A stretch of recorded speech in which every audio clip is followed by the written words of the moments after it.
જય શ્રી કૃષ્ણ મિત્રો, સ્વાગત છે તમારું આપણી ચેનલ શ્રી વેદાંત શ્રીમાં. આજે આપણે આ વિડીયોમાં નાગપાંચમની વ્રતકથા સાંભળીશું. શ્રાવણ વદ પાંચમ એટલે નાગપંચમી. આ દિવસે સવારે વહેલા ઉઠી સ્નાન કરી પાણીયારીએ નાગનું ચિત્રામણ કરી દીવો કરવો, કુલેર બનાવી અને તેમને પ્રસાદ ધરવો. આ વ્રત કરનારને નાગદેવતાની કૃપા જરૂરથી ઉતરે છે. હવે સાંભળીએ વ્રતકથા. એક ડોસી હતી, તેને 7 દીકરા. આ 7 દીકરાઓને ડોસીમાએ પરણાવેલા. 7ની વહુએ ઘેર, પણ એમાં જે સૌથી નાના દીકરાની વહુ હતી એને પિયરમાં કોઈ ન હતું, એટલે અવારનવાર બધા એને નબ આપી કહીને મેણા મારતા. એટલું જ નહીં, પણ એની પાસે ઘરના મોટા ભાગના બધા કામ કરાવે અને પેટ પૂરતું ખાવા પણ ન આપે. એવામાં શ્રાદ્ધના દિવસો આવ્યા.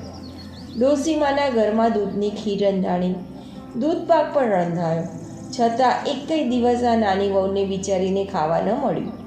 બધાએ જમી લીધું એટલે સાસુએ એને બૂમ મારી, એ ન બાપી, જ્યાં જે વધ્યું ઘટ્યું હોય તે ખાઈ લે, પછી એઠા વાસણ હોય તે નદીએ જઈને ઉટકી આવજે. નાની વહુ તો રસોડામાં ગઈ. એ જાણતી હતી કે મારે માટે ખીર તો હસી જ નહીં. જઈને જોયું તો ખીરનું તપેલું ખાલી, 2-4 પૂરીઓ વધી હતી, 1 ચમચી શાક વધ્યું હતું. એ બધું ખાઈ એઠા વાસણના ટબુકડા માથે ઉપાડી એ તો નદીએ ગઈને વાસણ ઉટકવા લાગી. નદીએ જઈને તબકડામાંથી બધા વાસણ બહાર કાઢ્યા. એમાં એક વાટકામાં કોઈની એઠી ખીર હતી. એ વાટકો ઝાડ પાસે મૂક્યો અને વિચાર્યું કે વાસણ ઉટકીને આ ખીર પી જઈશ. જોયું તો ખીર કેવી થઈ છે. પણ નાની વહુ તો વાસણ ઉટકીને નદીમાં સ્નાન કરવા ગઈ અને સ્નાન કરીને પાછી આવી.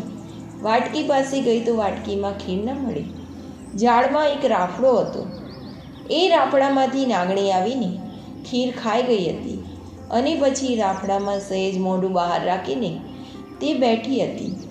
એ વખતે પેલી નાની વહુ ગુસ્સે થવાને બદલે બોલી, મારી જેવી દુખિયારી આ ખીર ખાઈ ગઈ હશે. જેવું મારું પેટ ઠરે એવું ખાનારીનું ઠરજો. એ વખતે નાગણી પોતાના મોં બહાર રાખીને બેઠી હતી અને એ શબ્દો સાંભળી અને એણે કહ્યું, બેટી, તારા ભાગની ખીર તો વાટકીમાં રાખી હતી તે હું ખાઈ ગઈ. આ સાંભળી નાની વહુની આંખમાં આંસુ આવી ગયા અને તે રડતા રડતા બોલી, હે નાગણી દેવી, મારે સાસરિયામાં સુખ નથી અને પિયર પક્ષમાં પણ કોઈ નથી. મારે કોની પાસે જઈને મારું દુઃખ રડવું? મને સાસરીમાં પૂરું ખાવા પણ નથી મળતું. આખા ઘરનો રસોડો મારે એકલીને કરવો પડે છે. ઉપરથી મેણા ટોણા મારે એ તો અલગથી. વળી મને દિવસો રહ્યા છે, પણ મને ખોડો ભરાવનાર પણ કોઈ નથી.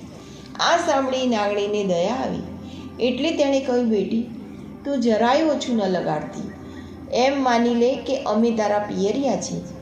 મારી પાસે આવીને તારા સુખ દુઃખની બધી વાત કરજે અને જ્યારે તારો ખોડો ભરવાનો હોય ત્યારે મારા રાફડા પાસે આવીને તું કંકોત્રી મૂકી જજે, એટલે હું આવીને ખોડો ભરી જઈશ. અને નાની વહુ તો વાસણો ઉટકીને ઘરે આવી.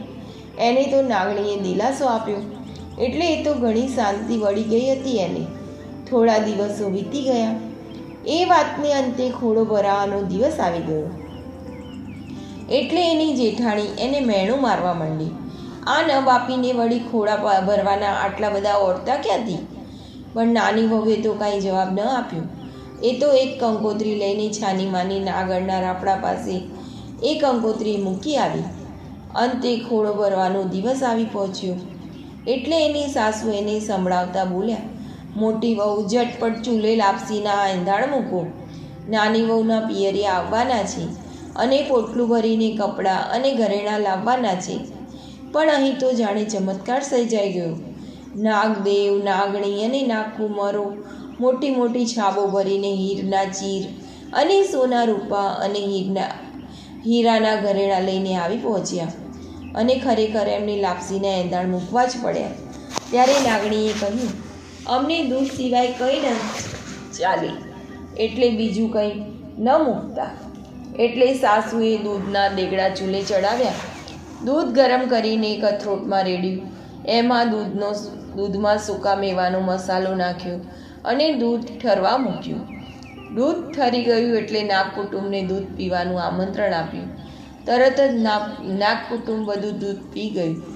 નાની વહુનો ખોળો ભર્યો. એ વખતે નાગ કુટુંબે જે કંઈ વસ્ત્રો અને દાગીના આપ્યા એ જોઈને એના સાસરિયાની આંખો તો ફાટી ગઈ.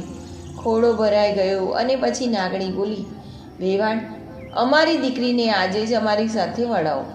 બાળક આવ્યા પછી સગવડે અમે એનું આણું વળાવીશું. અને એની સાસુએ તો નાની વહુને નાગ કુટુંબ સાથે વળાવી.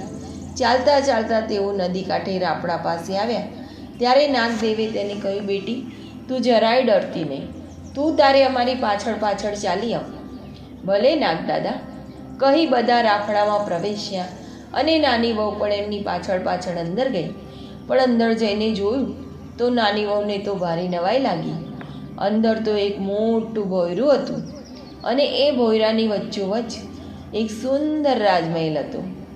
આ રાજમહેલ જોઈને નાની વહુની બીક તો ટળી ગઈ. મહેલના ચોકની વચમાં એક સરસ મજાની હિંડોળા ખાટ હતી. એની ઉપર નાની વહુને બેસાડી નાગકુમારો પણ નાની વહુને પોતાની બહેન બનાવીને એની સાથે રમવા લાગ્યા. પછી નાગદેવીએ નાની વહુને એક ઘંટડી આપીને કહ્યું, જો બેટી, સવાર, બપોર અને સાંજ તારે આ ઘંટડી વગાડવાની. એ ઘંટડી વગાડીશ એટલે એનો અવાજ સાંભળીને તારા ભાઈ નાગકુમારો જ્યાં હશે ત્યાંથી દોડી આવશે. એટલે તારે એને દૂધ પાઈ દેવાનું. ભલે, નાની વહુએ કહ્યું. એમ કરતાં કરતાં દિવસો પસાર થવા માંડ્યા અને સમય પસાર થતાં નાની વહુએ દેવના સમાન દીકરાને જન્મ આપ્યો. થોડા વખતમાં દીકરો પણ મોટો થવા આવ્યો અને એની મા આગી પાછી થઈ. એવામાં એના હાથમાં ઘંટડી વાગી ગઈ. એણે ઘંટડી વગાડી અને તરત જ પેલા ચારેય નાગકુમારો દૂધ પીવા માટે દોડી આવ્યા. એ વખતે દૂધનું દેગડું ચૂલા ઉપર ઉકળતું હતું. આ ચારેય નાગકુમારોને જોઈને પેલો નાનો છોકરો તો ડરી ગયો. એના હાથમાંથી ઘંટડી પડી ગઈ. એ બે નાગકુમારોની પૂંછડી ઉપર પડી એટલે એમની પૂંછડીની ધાર કપાઈ ગઈ.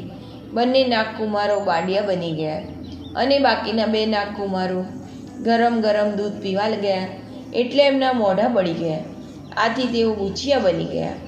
બે નાગકુમારો બાડિયા અને બે નાગકુમારો બુચિયા બની ગયા. આથી એ નાગકુમારો ખૂબ જ ગુસ્સે થયા અને કહેવા લાગ્યા કે અમે એની કરડીને વેર વાળીશું. પણ નાગણી માતાએ એને ઠપકો આપીને કહ્યું કે વેરની વાત તમે ભૂલી જાઓ. પછી નાગણી માતાએ નાની વહુને મનપસંદ ચીજ વસ્તુઓ આપીને સાસરે વળાવી. એને સોનાનો એક ચૂડો આપ્યો અને સાચા રેશમી વસ્ત્રો આપ્યા. અને બેટી, તને જ્યારે જ્યારે દુઃખ પડે ત્યારે આ ઘરને તારું પિયર સમજીને તું અહીં ચાલી આવજે. અને નાની વહુ તો પિયરથી સાસરે આવી. સાસુને તો નાની વહુ ઉપર હેત ઉભરાવા લાગ્યો. એણે તો દીકરાને રમાડ્યો અને વહુને વેઠી ફળી. પરંતુ આ બધું જેઠાણીઓને ન ગમ્યું એટલે એમને તો નાની વહુની ઉપર ઈર્ષા આવવા લાગી. પણ એમની ઈર્ષા કામમાં ન આવી. નાગદેવે તો એમની દીકરીને 15 ગાયો અને 7 ભેંસો પણ આપી. આથી ઘરમાં એના માન પાન વધી ગયા. જેઠાણીઓ પણ એને પૂછીને જ કામ કરવા લાગી. જય નાગદેવતા, તમે જેવા નાની વહુને ફળ્યા તેવા આ વ્રત કરનારની, કથા કરનારની તથા સાંભળનારની સર્વેને ફળજો. જય નાગદેવતા.